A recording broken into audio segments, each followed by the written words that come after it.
Hello and welcome to the Reality Vomit Podcast, an extension of the Vomit series of podcasts. As always, I'm your host, Mac Taylor, and today we are here to talk about some more Big Brother Canada 9 episodes 22 and 23. And also, if you haven't noticed by now, I'm in video, and I'm also recording as the sun is coming up.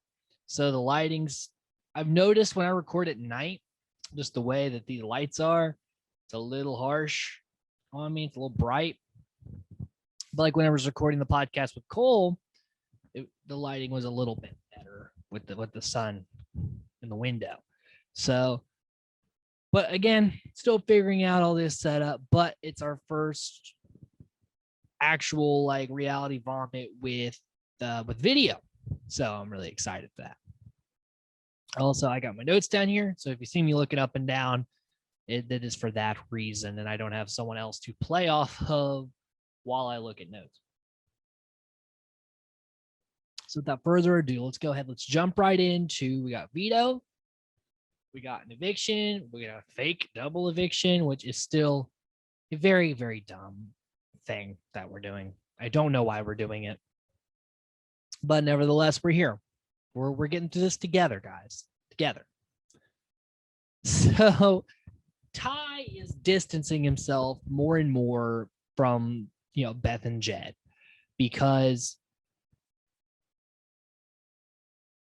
he kind of has this, inkling of, they're more loyal to each other. And for him to really have a chance to win the game, he's got to get away from them and make moves on his own, which I'm glad he's realizing this. It may be a little too late on it to really make a super big impact, but the fact that he's actually doing it and not just willing to ride it to the end, kudos.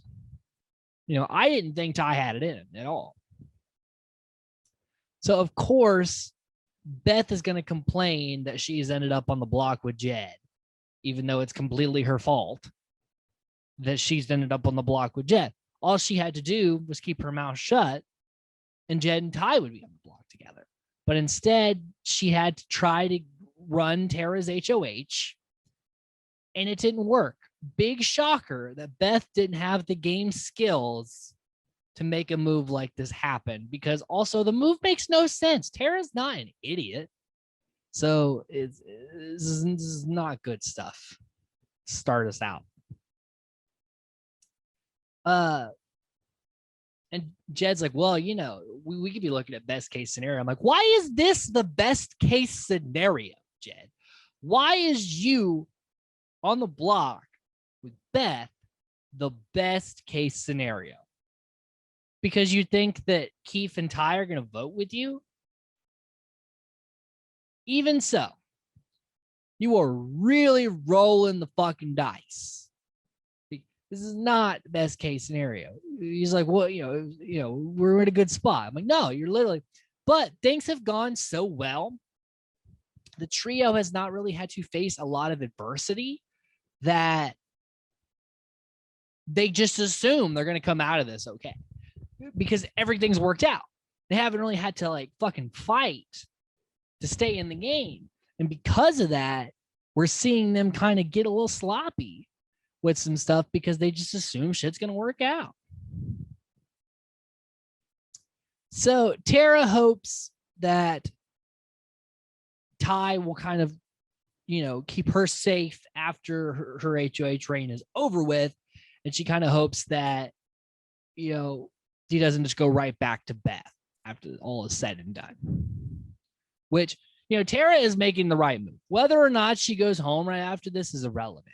She had to make this move. If she didn't make this move, it would have been a really dumb move to not take a shot. And Tara also just really hopes that Jed goes this week, because Jed is the biggest competition to anyone still left in the game. So if you want to win Big Brother Canada 9 and you're not Jed, then you need Jed to go. Even Keith would have a hard time beating Jed in the end, because for all intents and purposes, Jed should not be here. He's been a target for most of the house since week 2, but everything has gone the trio's way.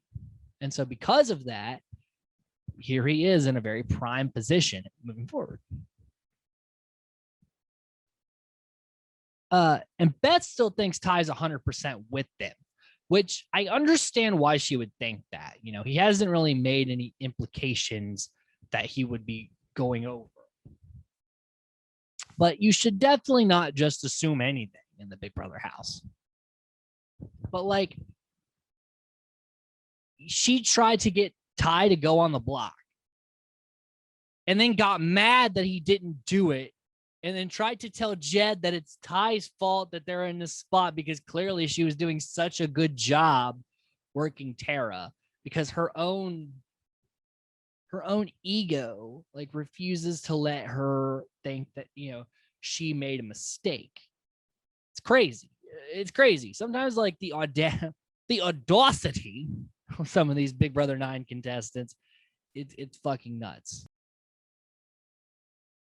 And Beth really all game long has never had the control of Ty that she's wanted, because, you know, she was more interested in Ty than Jed for a romantic, like a showmance this season. And Ty kind of didn't go through with it. He didn't want to. And so she went to Jed. And so she's never really had, you know, 100% control of Ty the whole game that she has with Jed. And she's really getting frustrated with that. So Tara tells Beth Jed going would be good for her. And she's 100% correct. Jed going home is good for Beth. But Beth, unless Beth can get it to where she could control Tara's HOH, she doesn't want Jed to go home because she feels like she has to be the one to take that shot. When in all reality, if Tara's willing to take it for her, that's a guaranteed vote for Beth in the jury if Beth's sitting in the final two with Tara. And she'll probably get Ty's vote, and she'd probably get Keith's vote, because if a Sunsetter wins the game, that solidifies that what they've been working toward this whole time. Granted, they wanted themselves to win, but if they can't win, they would want someone they've been working with the entire time to win. So the fact that Beth doesn't see this because she thinks it has to be her. She thinks she has to make these crazy moves. She thinks she's such an important game player, but in reality, nothing she's done has worked, mostly because she just runs everything to Jed.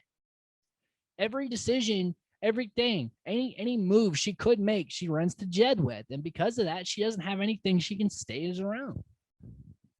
And if Jed sit with her at the end, she can't, you know, distinct anything, any moves from his moves, and therefore she loses. So it's very frustrating to watch someone go out of their way to make the wrong decisions when they could just do nothing and be in a better spot than when they were doing all this random stuff. So Beth, like I said, has the inability to play the game logically. So Keith, Ty, and Bray, they're ready for, you know, the honeymoon to be over. They're ready to take a shot. Especially Keith. He almost went home last week because, you know, they were going to take a shot at him. And like I said last week, they should have taken a shot at him, because now he knows they were more than willing to send him home at one point. And you never forget that in a game like this. You don't forget who is willing to cut you. So we get the Power of Veto, sponsored by Expedia, because you got to get those sponsorships in. And the person who wins the veto also gets a trip with a person who, like, they each had like a family member or something send a little video for them, and that's the person that will be their travel partner if, you know, they win the competition. So you have to they give you all these hints about these suitcases. You got to find your 2 suitcases, put them in a car, solve a little it's like, you know, the unblock puzzles on your phone where you got to get the wood through. So it's like that, but with a car.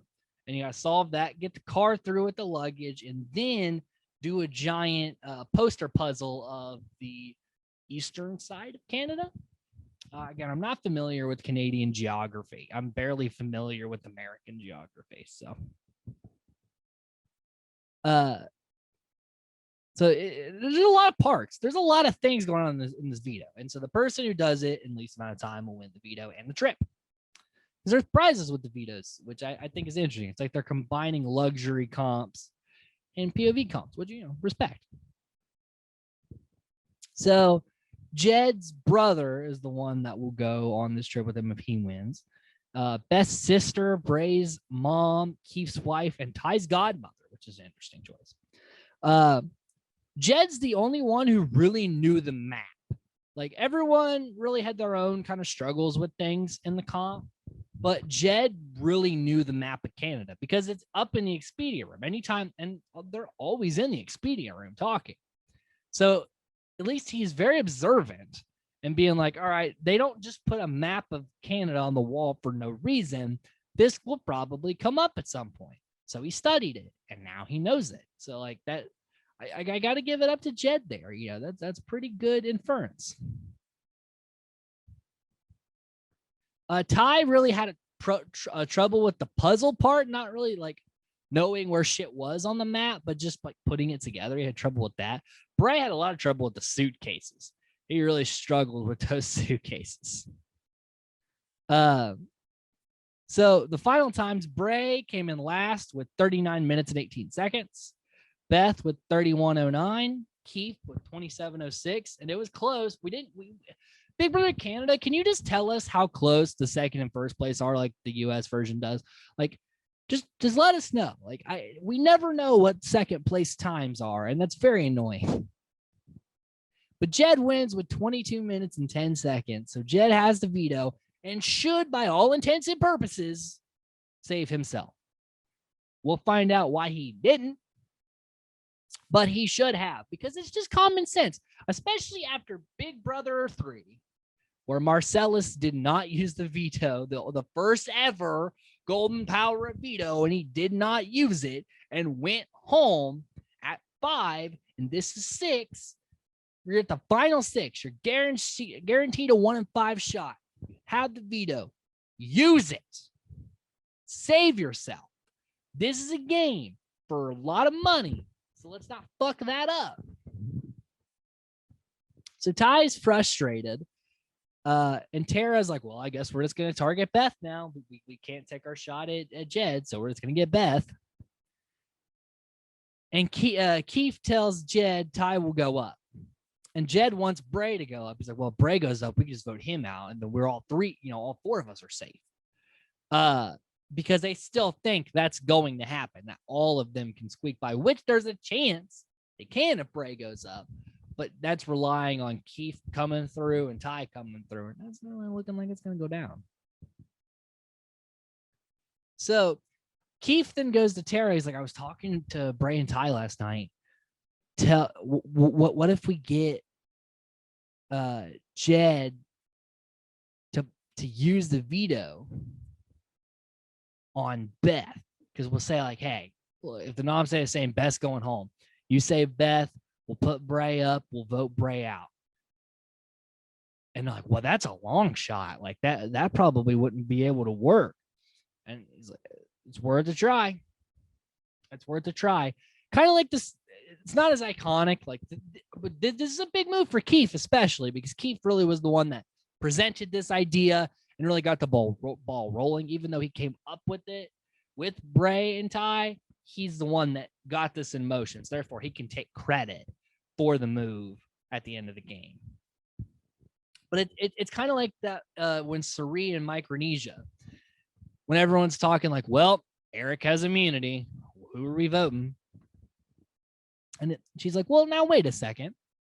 What if we just get him to give up the immunity necklace? And again, that's a much more iconic move. This is not going to be that iconic, but similar style of like the majority of the people voting are like, well, that person's safe. I guess we got to figure out this next move. And then someone's like, well, have you thought about if that person could do an incredibly stupid thing? And I'm like, no, I didn't think anyone would be that stupid. And then the person does that stupid thing. And then you're like, oh, shit, it's a big move. So then skip the dishes. The fans voted Ty to be safe from slop over Beth and Jed because fucking Clearly, why would we want to save Beth or Jed? So she tells Beth, hey, you should get Jed to save you, and I'll put Bray up. And she's like, he'll never go for it. And she's like, just do it. So she goes to Jed, and then Tara comes up, and it really gives it a decent pitch of like, look, I don't want to put Ty up. I don't want to, rupture that relationship. I'm okay because I don't want to be the one that takes out Beth. I don't want to be, we're the last two women left. I don't want to take a shot at a woman. That looks really bad to the people at home. Just, let me sacrifice Bray and we'll work together next week. And again, she's bullshitting. But Jed, he's like, wow, why should I believe you, though? You said Beth wouldn't go up, and she's up. She's like, you ain't got a whole lot of options. It's either that or Beth goes home. So, the case on the table, and Jed really thinks it could work. They really think this stupid ass plan could work, and there's a slim chance it could, because again, if Ty and Keith wanted to, in that situation, they could take out Bray, but they would be very, very stupid to do so. So Keith then comes over when Ty's talking to Jed and Beth and acting like he had no idea. He's like, what did Tara say? Oh my God, that's so huge. We could all be safe. And then Keith comes in and is like, what did she say? Oh my God, that's crazy. You should totally save Beth, because then we'll just vote out Bray and we're the best people ever. And really, Keith just came in to smooth over his own plan that he pitched, which is fucking, again, I don't give a lot of credit to these players this season. They have been very mediocre or backwards with a lot of the things that they do. But Keith did some hella good work here. And Ty, too. Like, just keeping this facade going. It was fucking brilliant.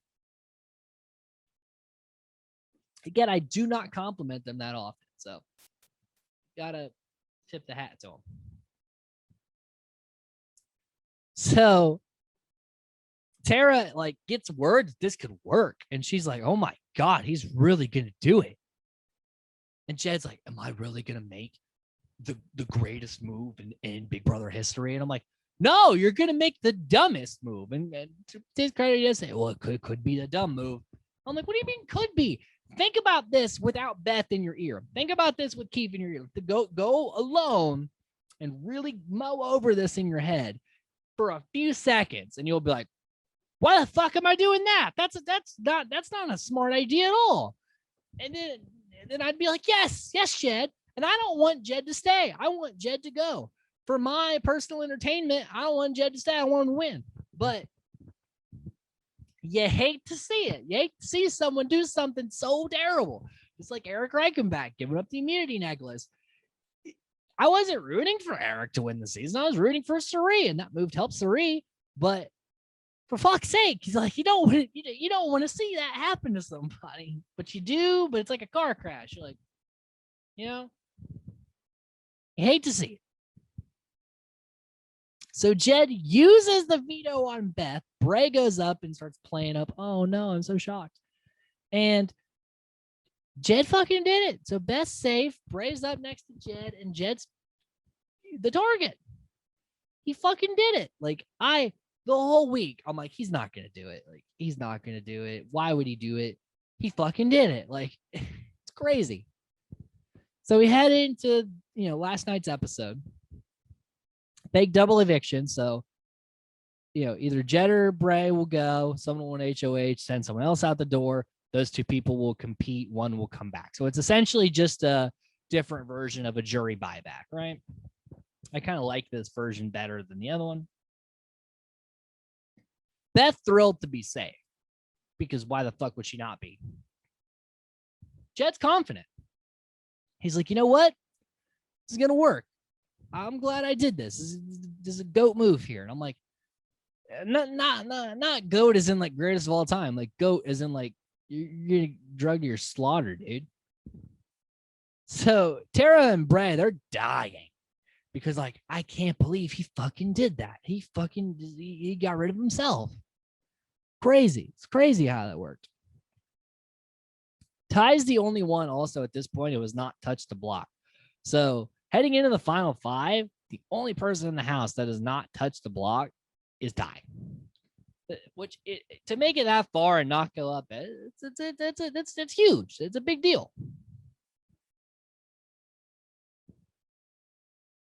So Keith and Ty, they're playing Jed hard here. They're talking about like, oh my God, like this is great. Bray's gone. We fucking did it. Sunsetters for life. And Jed's buying it. But again, I think it's because it's more so coming from Ty. Like Keith has been known to play around on the field, but Ty has always been loyal to the soil. Ty is, Jed's bro. He doesn't think that he would screw him over like this. So the fact that, he's really fucking, doing the work on him, man, it's fucking brilliant. Which Ty's conflicted. He doesn't know if he's really got it in him to cut Jed. Like it's a big dick move, but you got to do it. You got to do it. You got to do it. So Bray then playing Beth's weak spot. She's like, if Jed doesn't go, they're just gonna think that if I go, they're gonna think this was Jed's doing, not yours. He's got to go. I made moves too. My game's important too. And there you go. You got to fire her up. And again, I don't think this swayed the decision this week, but it was nice that Bray knew to kind of stay on it. Like, just stay on her. Make sure she's fired. So Beth sees Ty talking to Keith and Bray and Tara. And she's like, so Ty, what were you talking about? What's going on in that room? And he's like, look, we have an opportunity here. I came here to win. I didn't come here to make friends. It's a lot of money. We need to take out Jed. And she's like, I'm going to cry right now. You're not sad? And he's like, we have an opportunity. I'm not saying I'm going to 100% make the move, but we'll probably never get this opportunity again. And I was like, damn, Ty, you right. You fucking right. And what does Beth do? Oh, that Beth. She goes right to Jed and tells him exactly what Ty said. How are you going to get respect to the jury when every time you have a chance to cut Jed here without him knowing, to blindside him and be a part of that? It's like you had a chance to take out Vic without them knowing. You had a chance to take out Keith without their help. You had chances to do moves without these people. And again, you just go straight to Jed. Like, and even though she's still at this point probably going to vote him out, she's like, Ty's turned on you. I don't know why he did it. I just had to tell you. I'm like, why? Why did you have to tell him? You robbed us of that blindside moment. So frustrating. I hate Beth now. Like, it's been an evolution in the season where I'm just like, Beth, you're getting on my goddamn nerves with all this. So Jed immediately wants to go talk to Ty about this. Because now he's like, shit, I didn't make the greatest move of all time. I made the worst move. I'm going home. And it's like, yep, you right. A dumbass move.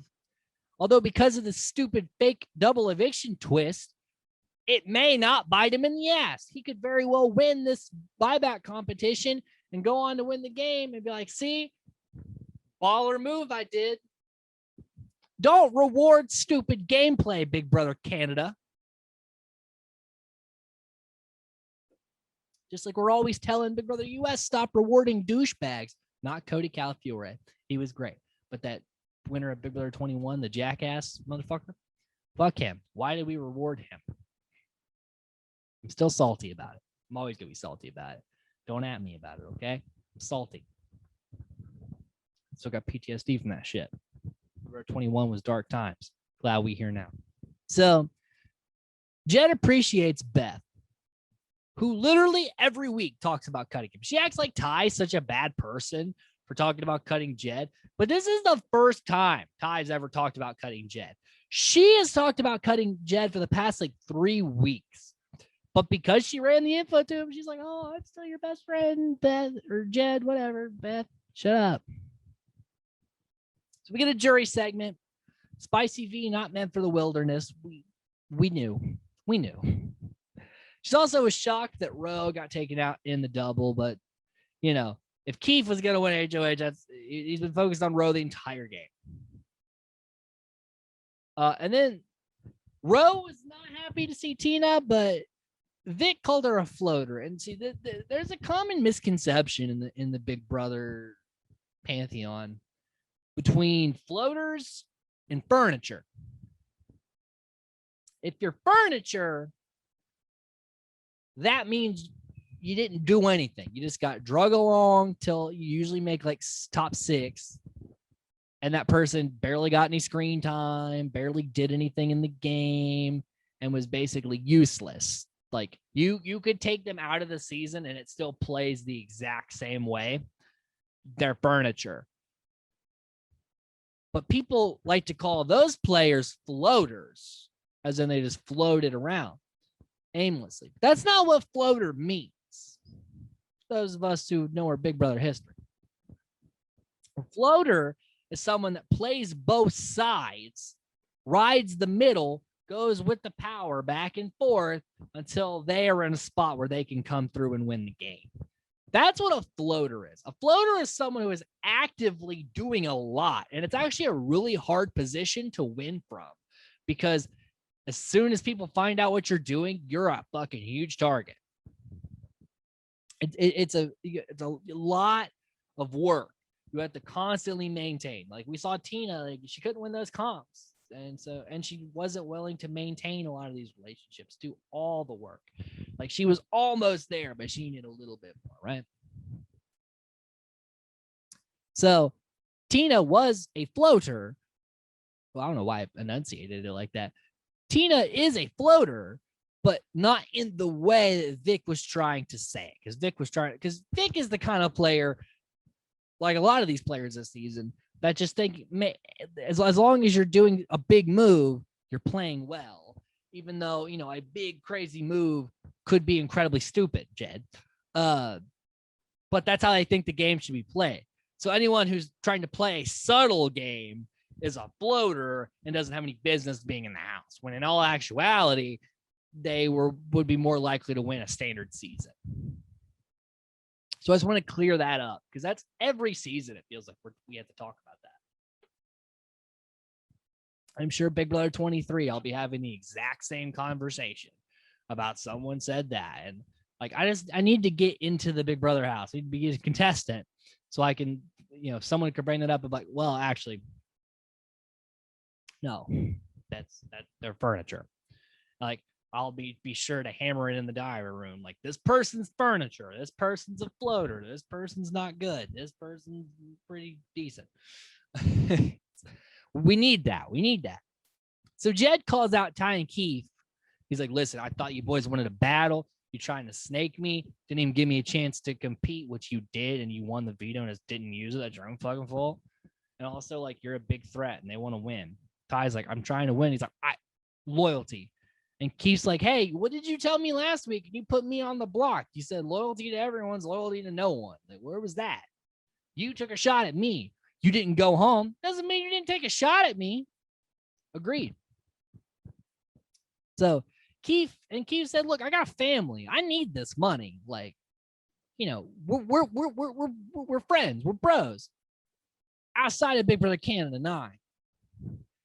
And Ty kind of has the same thing, although Ty's a little more emotional than Kiefer about it, because Keith's like, look, dude, you fucking tried to take me out. And now I bounce back, and now I'm taking a shot back at you. And I didn't even put you up. I'm just going to vote you out. So it's crazy that Jed's, you know, but sometimes people can dish, they can't take it. But Ty's like, yeah, you know, what you did to Kiefer, that was crazy. It's like when you cheat on your girlfriend. You can't take that back. And I'm like, what are you talking about, Ty? You were part of that decision to maybe take the shot, and we're also part of the decision that didn't take the shot. You're just as guilty of this. How you trying to play this off like you was with Kiefer, like, oh man, I don't know what happened. You were the one going, we could we? It was crazy that you tried to act like you were innocent in this party, but at the same time, do what you got to do to get through. Jed didn't argue the point, so if I was Jed, I'd be like, Ty, you were right there with me. You told me it was a good idea to put Kiefer up. So Ty and Beth cry afterward, even though Beth literally did this to them. She ran the information to Jed. If she didn't do that, they wouldn't have to deal with that till after the game. So we get to votes, and it's a unanimous vote. Both Keith, Beth, and Ty all vote for Jed. So Beth, through all that bullshit, still voted him out. But again, she's a hypocrite. But Jed is sent to the HOH room with noise-canceling headphones to await the second evictee.